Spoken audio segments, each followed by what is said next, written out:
Good evening. I'm Byron Scott with a CTV News update. As Election Day draws closer, Democrat Wes Moore and Republican Dan Cox were fiery and sharp-tongued during their first and only gubernatorial debate last night. The debate offered Cox a chance to pierce the air of certainty around Moore, who was ahead in the polls by 32 points. They clashed over each other's credibility, abortion, LGBTQ rights, and even outgoing Governor Larry Hogan. I'd give Governor Hogan an A on everything except the differences of opinion we've had on the handling of COVID. But I will say this, I have stood with Governor Hogan to make sure that our police are protected and backed. My opponent would like to defund the police, and he actually had people in my committee on his team doing just that, and I fought against it. And he will take us back to the years before Governor Hogan. I believe abortion is health care, and I fully trust women to make this decision with their doctors. I want Maryland to be a safe haven for abortion rights, and I backed back last fall for a constitutional amendment, and if I become the governor, I will make sure that I will back it again. Early voting starts October 27th and runs through November 3rd, with Election Day November 8th. Meantime, Governor Larry Hogan announces that Lieutenant Governor Boyd Rutherford will oversee the gubernatorial transition and serve as chief liaison to the incoming administration. Well, the House Select Committee investigating the January 6th insurrection hosts its ninth and perhaps final hearing this afternoon. The panel unveiling new evidence that former President Trump had a, quote, premeditated plan to declare that he won the 2020 presidential election before all votes were counted. The committee revealed that there was a drafted statement sent to two Trump advisors saying that Trump won the election. Also, a new video deposition and Secret Service messages reveal that Trump was very upset after the Supreme Court rejected his lawsuit challenging the election results. We will focus on President Trump's state of mind, his intent, his motivations, and how he spurred others to do his bidding, and how another January 6th could happen again if we do not take necessary action to prevent it. Now, on election night, Donald Trump's advisors specifically told him he didn't have a factual basis to declare victory. He should wait for the remaining ballots to be counted. Cheney says after the committee's investigation is complete, it may make criminal referrals to the Justice Department. Well, the Prince George's County Police Accountability Board is shaping up. Earlier this week, the Prince George's County Council, meeting as a committee of the whole, gave preliminary approval to 5 individuals nominated by the county executive, who also has the ability to appoint a 6th person. The council will also get to appoint 5 members to serve in the 11-member panel. The Accountability Board will replace Citizen Complaint Oversight Panel, which was abolished in July. A public hearing on the county executive's nominees is scheduled for October 24th. Well, Prince George's gets a new deputy CAO for Health, Human Services, and Education. County Executive Angela Alsop-Brooks has selected Dr. Sanmi Ariola for the position. Ariola has an extensive background in environmental public health. He currently serves as the director of the Johnson County Department of Health and Environment in Kansas. He'll begin his new role here on November 7th.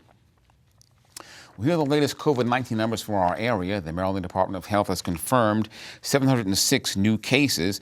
The county's positivity rate remains just above 8%. 9 Marylanders have died of COVID over the past 24 hours, and 427 people are hospitalized. Well, legislators, advocates, and employers are calling on the General Assembly to expand access to affordable health insurance for small businesses and nonprofits. The coalition is supporting the recommendation of a state work group led by the Maryland Health Benefit Exchange. It calls for the state to increase marketing funds by another $2 to $4 million. Through marketing and outreach by the Maryland Health Benefit Exchange and partnering with small employer groups and the producer community, the state would help ensure that small employers and employees are educated about their coverage options and will help them enroll in the plan that suits them best. To read the report, go to the Maryland Health Benefit Exchange at marylandhealthplans.org. Well, the county's health department and the National Health Service are teaming up to provide free health care for students Hazel Health is now servicing students in Prince George's County middle schools and academies at no cost to families. The organization is a school-based telehealth service and provides accessible health care for families of all incomes. Students who aren't feeling well will have access to speak with a doctor virtually. Counseling sessions for mental health and other related issues will also be available to students starting in November. Parents should sign up using the link on your screen. And you're watching CTV News. I'm Byron Scott. More news up ahead. Environmental activists are working to prevent deforestation in Prince George's County. Details after the break.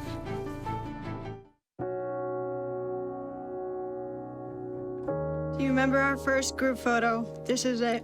Smiles all around, even though we were all nervous. Who could have imagined that our first weekend together would soon turn into a lifetime of memories? You're an amazing young man. Your brothers and sisters really look up to you. They're a big brother. It's so cool to watch the adult that you've become, and you really have done as much for us as you think we've done for you. You know, it took 20 years, and I got my third child who was 17 at the time. There's so many rewards in life. You coming into our home was one of the greatest rewards we could have ever had. I ain't never felt so much love before in my life.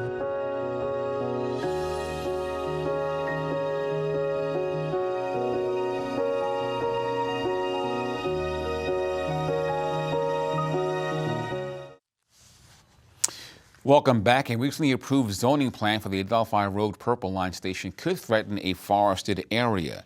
This is Guilford Woods. It's a roughly 20-acre plot of land at the University of Maryland College Park. Environmental activists have mobilized against a plan they say could result in the woods being cut down.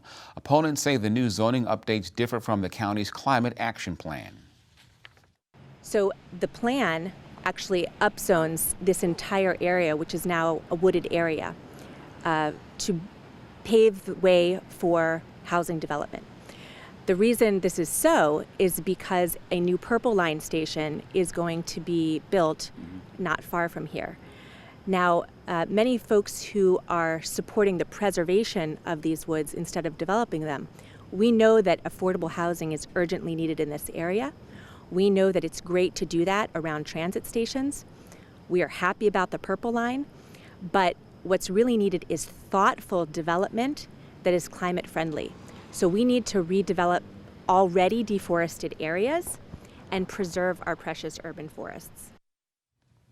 Dr. Sapkotis says for now the plan is on hold while the university considers development at another location. Well, the 5-member Montgomery County Planning Board is no longer, citing, quote, the sheer volume of controversies, including members drinking alcohol in board offices. The county council accepted the resignations, adding it had lost confidence in the planning board. There were also allegations of a toxic, misogynistic, and hostile workplace. County council is set to pick acting board commissioners on October 25th. Well, Social Security recipients will soon see a big boost in their benefits. Beginning in January, recipients will get an 8.7% increase in their benefits. Officials say the hike is a cost of living adjustment and the biggest increase in 40 years. This means that on average, recipients will get more than $140 extra a month. The Social Security Administration says the benefit will impact about 70 million Americans. And stay tuned, still ahead, new artwork on the grounds of a local park. We'll show you where when we return. Stay tuned.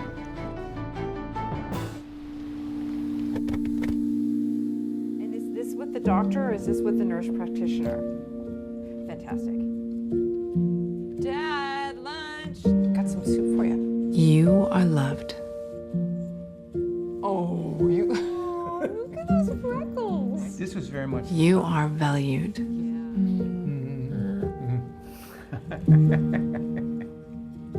You are strong. You are resilient.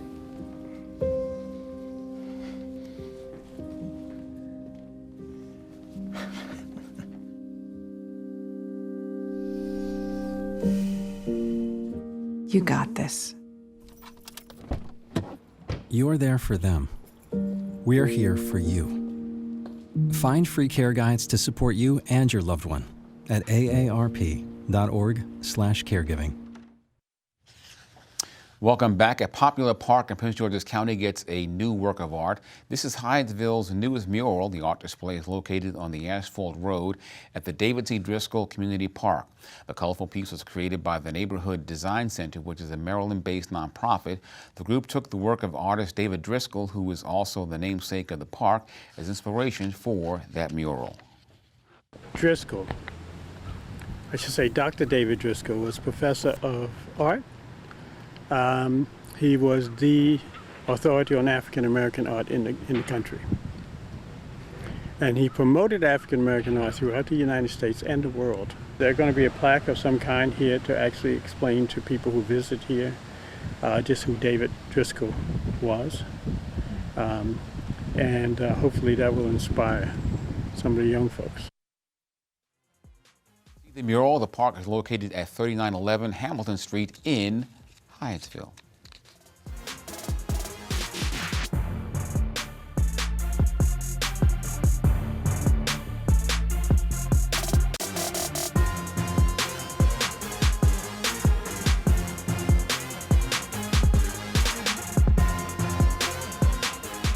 Happy Thursday, sports fans. We can finally add another sport back into the mix because the Washington Capitals National Hockey League team is back in action.